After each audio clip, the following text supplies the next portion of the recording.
Hey, what's going on, guys? It's Access here, back with another COD Mobile video. Now, with Season 2, the game brought a ton of new changes, and I will probably show you guys on the screen a lot of the changes that Call of Duty Mobile actually told us about. Also, the link to this post will be down below if you guys want to look at all this stuff. But there was some hidden features and things that they changed without telling us, and then there's also some things on this post that they didn't really elaborate on. They didn't tell us what they're going to be doing exactly. And basically, in this video, we're going to be covering all that and seeing how this game changed and why you feel so different when you're playing it. So without further ado, let's go ahead and hop right into the video. A lot of people have been telling me that their sensitivity feels weird as well. I do think that Call of Duty Mobile actually fixed that, but just in case if your sensitivity doesn't feel good, number one, I would recommend taking off acceleration or rotation mode and putting it on fixed speed. And then I also made a sensitivity video, which will be linked down below. So if you want to try to get better sensitivities, I highly recommend watching that video, because even if COD Mobile messes with their sensitivity stuff, that video will still help you find the perfect sensitivity. All right, so if we go ahead and dive a little bit deeper into reload speed, basically what COD Mobile did to all the guns is they didn't change the reload speed. Now this is weird because it seems like it's slower. If you watch the video that I'm showing you right now, it looks slower. And the reload speed is the time in between the animation starting of the reload and then you having a full magazine back. So for example, with the AK, as soon as you get all 30 rounds back in the gun, that's when I stop the time.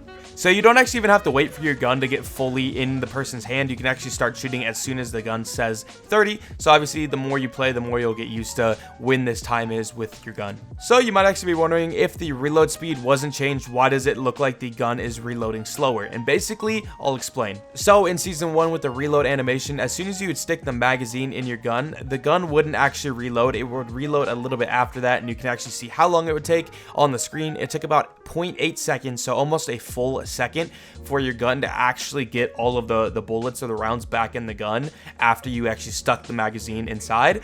But in Season 2, it only takes 0.2 seconds after the magazine is in the gun for it to be fully reloaded. So the reload speed is not any different, it just looks a lot slower, but in reality, it matches what it looks like, as opposed to in Season 1, where it seemed really fast, but it didn't actually match how fast it was. The AK-47 also sounds a little different. So now for the specifics of the movement changes. So when I was testing the PDW versus the Razorback, I actually tested the movement speed of both those weapons and found out they were the same.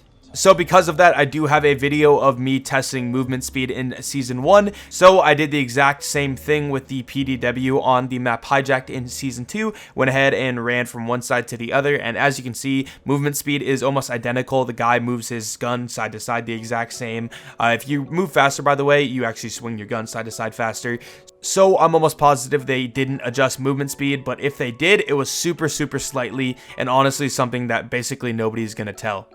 But they did actually change something other than movement speed related to movement, and that is jumping and sliding. Basically what they did is they added sliding fatigue and they upped the jumping fatigue. So what that means is now you can't spam jump, you can't spam slide. You're gonna have to kind of time your jumps and slides. You're gonna have to wait in between. You're not able to just constantly spam it. If you do, it's not gonna really let you do it as much.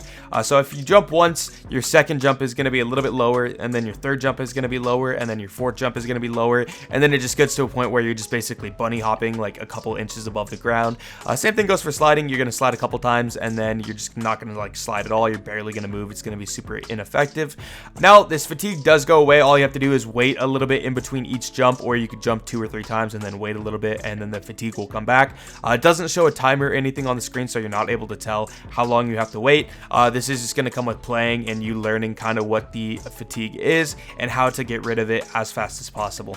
Another thing that was changed was the crosshair. Now when I say your crosshair, I'm talking about the little lines that are on your screen. It used to be a lot smaller and a lot tighter, but it does seem like they kind of spread it out. I don't know if that's so it's more accurate to where the gun can shoot. I don't really know exactly what they did with that. I'm sure it's unique with each gun, but at least with the PDW, which is what I noticed it on, they did spread it out more. So I'm pretty sure this doesn't mean like your aim is wider now. It just means the crosshair is a little bit more accurate to what your hip fire spread would be. And then also for the crosshair, they added a little dot in the middle. Now this little dot is going to help you center your shots when you're sniping, when you're pre-aiming, stuff like that. Basically that dot is there for that reason. People actually use the emote button on the center of their screen for the same purpose, and it seems like COD Mobile actually picked up on this and decided to just add a centered crosshair dot, whatever you want to call it, just so it's default built into the game. Another change that I unfortunately did not test prior to making my Season 2 Best AR video is that the M16, the time in between bursts, was actually lowered quite significantly. So basically what this means is that the M16 will shoot a burst, and then it'll shoot another burst, and the time in between those two bursts has been shortened by almost half. So now the M16 is able to put down a lot more rounds per minute. It also means that its damage per second and time to kill will be a lot higher as well. And I kind of tested it, and I still don't believe this is going to be a top 4 gun. I do think it has moved up though. I think it will be better than like the ICR and the M4. The problem with it though is it still has the worst range, the worst movement speed. You're not going to be able to one burst people at range. It's still not a very good gun, but it definitely has got a pretty significant buff in this patch.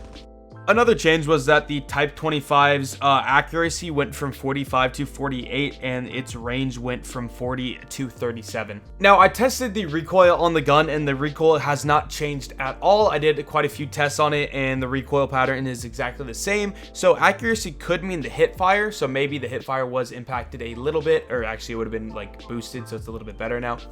I don't have a video of me hip firing before in Season 1, so there's no way of actually being able to tell, but the recoil wasn't affected. And then also the range, I didn't test the range before, so I don't know if that was affected. Although I have used the gun and it doesn't feel any different, so I really don't think these changes actually were changes. I think they just adjusted the stats to kind of more accurately reflect how the gun performs. Because these stats actually aren't like exactly anything, they're just kind of representations of how the gun performs. The damage isn't actually damage, all that stuff, it's not actually true to the gun's stats. But that was a change that they didn't say anything about, so I don't think they said anything because I think they just tweaked it up to be a little bit more accurate. I don't think the gun was actually messed with at all. Another change I want to elaborate on is now you can actually shoot your gun while it's going from hip fire to ADS mode. So what I mean by that is you can basically dark scope with your sniper. And this is what a dark scope is you aim in and you shoot as it's aiming in. So you see I shot before. So this is with the ADS mode, right? Boom, and then you release and shoot. So you can only shoot as soon as you're fully aimed in. That's how it was before. But now what you can do is you can aim in and shoot, and it's like super quick. Watch. Like that, right? So if I go ahead and demonstrate a AR, but see, if you watch now, if I shoot, it doesn't stop shooting. Another change is that sniping and jumping is kind of weird now. It like droops down really weird. One of the weirdest things about it too is that the shot actually will go where the crosshair should be and not where the crosshair actually is. Okay, so another secret change that apparently happened is that specialists don't contribute towards getting a nuke. So before, to get a nuke, you could use your gun, you could use your nades, you could use trip mines, stuff like that, and then you could also use your specialist. The only thing that didn't count was score streaks, so like VTOL, sentry guns, stuff like that didn't count, but specialists did, so like the Sparrow. But apparently it doesn't count anymore, so currently we're at 19 kills. So if this kill right here doesn't get us a nuke, then you can no longer use specialists to get nukes. So, yep, right there, we're at 20 kills, no nuke. Alright, so right now we're at 19 gun kills. So right here, this kill should get us the nuke if specialists no longer count. Yep, there we go. And oh, the font's different too. So the nuke actually looks completely different. Also, there is a new noise when you get a kill. It's like a confirmed noise. It just sounds like pew, like that. So we'll go ahead and listen to it real quick. Yeah, so there it is. It might have combined with the knifing noise. We'll also snipe him real quick to demonstrate the noise in one other way. All right, we'll demonstrate it again. Here we go. So as you can hear, it's like a noise. Again, it's kind of hard to show because it like kind of blends in with the sound of the gun. We could also probably kill him with a sentry gun, and then I think you should be able to hear it. I still don't know if this is new, but I just noticed it. If you're sliding and scoping in, it kind of like puts you on roller skates. If you look right now, like it just looks kind of weird. Okay, that one didn't. Ready, slide. Yeah, see that? It's like slide. It might have been in Season 1. I don't really know. I just now noticed it, though. Apparently, the stealth chopper is now invisible. I don't know if that's a bug or not, but people have been telling me that, so we're going to go ahead and check it out right now. We'll go ahead and put it right here, I think. They said all you can see with it is the little red arrow. Oh, yeah. Okay, so that might be a bug. I don't know, but that is in this update. The stealth chopper is completely invisible. There has also been some changes to a couple different weapons. I already covered all the AR changes, which is the assault rifle changes. I will be doing a video very soon on both the LMG changes as well as the SMG changes. And the SMG changes include, I think, only the Chacom and the AKS. And then the LMG, they changed up the UL, the M4 LMG, and then I'm hearing they changed up the S36, but we will see in those videos. The DLQ-33 also scopes in significantly faster now. They also changed the iron sights on the MSMC to look more like they should. You can now wallbang some places that you couldn't before, and also some places are just a little bit easier to wallbang. But still on Hijack in the Cabana, you cannot wallbang people. They have also removed raid and takeoff from map selection, so you can't choose those maps at all. I have heard that raid is still in ranked, and it makes sense because ranked is coming out with a winter map very, very soon. But there's a good chance that takeoff might actually be out of the game permanently, or maybe it'll come back in the future. It kind of makes sense since they added a map. They're probably going to take away a map, and then next time they add a map, they'll take away a map. They'll probably constantly do that because it'd be really bad if there was like 30 maps, because then it's super split and the player base is pretty split. I also do think it'll be kind of cool to do that. I do think there's some maps that should always stay, and I think it'll be like that. But maybe they'll kind of filter through maps and then maybe take them away for a few weeks and bring them back. I don't really know.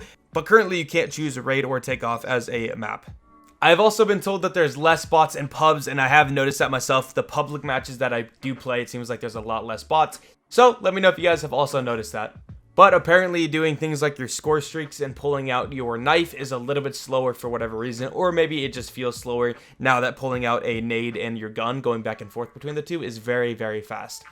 They also greatly increased the range and damage of the HSO405, as well as the BY15, the red action, and the one without the skin, obviously just the normal BY15. But yeah, these two guns are actually very, very good now. I was messing around with it earlier, as I expected, and that's why I actually got the red action skin on it. Expect some really cool gameplays with that really soon, but once again, these shotguns are now actually very viable and very good inside the game. Especially if you throw on a laser sight and a long barrel, this thing is going to be absolutely disgusting. But that is it for some of the hidden or secret changes in Call of Duty Mobile for Season 2. I decided to leave out a lot of like bugs and glitches and things like that. Things that obviously weren't meant to be in the game, like lagginess, all kinds of things that players are experiencing, but clearly the developers did not mean to put inside the game. I decided also to leave out the Battle Royale stuff just because I mainly upload multiplayer on my channel. And yeah, with that being said, if you guys did enjoy, make sure to drop a like and a sub, and I'll see you guys later. Peace.